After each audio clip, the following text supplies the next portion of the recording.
Moi, j'aime ça, le camping. Tu sais, je trouve que c'est revenir à la base. T'as pas de télé, t'as pas d'Internet, l'hygiène discutable, des bonnes manières négligées. En fait, c'est comme être dans une résidence de gars de première année de cégep. C'est exactement les mêmes standards. Et la loi de Murphy fait qu'en camping, tes voisins de terrain sont jamais dans le même mood que toi. Tu sais, si t'es une gang d'amis, c'est sûr que t'es à côté d'un couple âgé qui se couche à 7 heures puis qui passe la soirée à dire chut. On se lève demain matin pour faire fuck all. Si t'es une famille avec des enfants, tu te ramasses à côté d'une gang de gars qui ont commencé à boire en arrivant parce que leur tente, c'est une pyramide de cannes Coors Light. Ils n'en ont pas amené d'autres. Mais ça se peut aussi que ton voisin soit un Winnebago. Tu sais, avec 5-6 murs rétractables, un walk-in avec des portes en miroir, un foyer puis un Van Gogh original qui se transforme en table de banquet. Le Winnebago, pour vrai, je trouve que c'est un Transformer retraité riche. Ah! C'est ça que c'est, un Winnebago. Il fait comme... Oh, Snowbird. C'est juste ça qu'il fait. Puis, tu sais, il n'y a rien de mal à ça, le Winnebago, mais tu n'as pas le droit d'appeler ça du camping juste parce que tu es sur un terrain de camping. Mais non, c'est pas du camping. Ben non, ça. rendu là, tu peux déménager le Taj Mahal sur un terrain de camping, C'est dormir ça. dedans et dire Hey, c'est moi, Daniel Boone. Tu sais. Maintenant, ça prend une tente, faire du camping. Et la capacité d'une tente est jamais ce qu'elle dit être.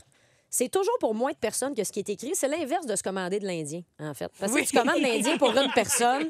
Le gars te livre 80 plans styromousse avec un samosa. Quand tu le manges, tu te demandes si tu t'es pas trompé avec ton pauvre de salon. Les tentes, c'est le contraire de ça. À moins d'être en état constant de coït, une tente pour 2 personnes est en fait pour une personne. Et une tente pour une personne est pour un bébé naissant qui voudrait camper seul. Quand vous l'installez, l'idéal, c'est de monter la tente quand il fait clair sur un terrier de lapin. Ah oui? Oui. Tu fais juste parsemer de la salade en dessous de ta tente. Là, eux autres, ils sortent pendant la nuit, matelas gratis. C'est un petit truc que je donne Je demain. me demandais où tu t'en allais avec ça. OK. Je m'en allais dans le champ, juste à côté de la traque. Si vous ne voulez pas utiliser les lapins, ça prend un tapis de sol qui, soit dit en passant, ne rend pas ton sommeil plus confortable. En fait, j'ai entendu dire que ça protégeait le sol de ton corps. Ah ouais, hein? Tu vas t'en rendre compte après 10 minutes quand tu vas te demander si une épaule, une hanche puis des genoux, c'est vraiment obligatoire dans un humain. Puis la solution à ça, c'est de manger vraiment beaucoup. Parce que c'est plus facile de répartir également le poids quand on a une shape de saucisse. C'est vraiment juste plus facile. Et pour ceux qui trouvent que c'est un manque de confort, justement, comme tu me disais, Philo, juste à vous acheter un matelas gonflable, ça, c'est super simple à utiliser. Hein, tu rentres la pompe dans le trou. Là, tu le gonfles trop dur, tu enlèves la pompe, tu perds le corps de ton air, tu essaies de le quizer pour le faire passer dans la porte de ta tente en te demandant pourquoi tu l'as pas gonflé à l'intérieur.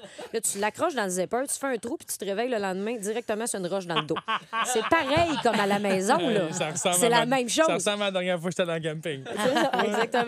Mais le camping, c'est pas juste se réveiller à 5 h du matin avec la vessie plus gonflée que son matelas à 1 km non. off-road des toilettes. Non. Non. C'est aussi le plaisir du feu de camp. Ah oui! Hein? Puis partir un feu, c'est pas évident pour tout le monde. En fait, ça prend du bois d'allumage. Donc, tu pètes la guitare du gars qui s'enlignait pour chanter du Paul Pichet. Tu fais un petit tipi avec. Tu mets 3-4 boules de papier là-dedans. Tu passes ça, puis t'as un beau feu pour te faire calciner des guimauves, va en avoir un sourire plein de taches noires qu'on a l'impression de regarder un dalmatien. C'est ça, le camping.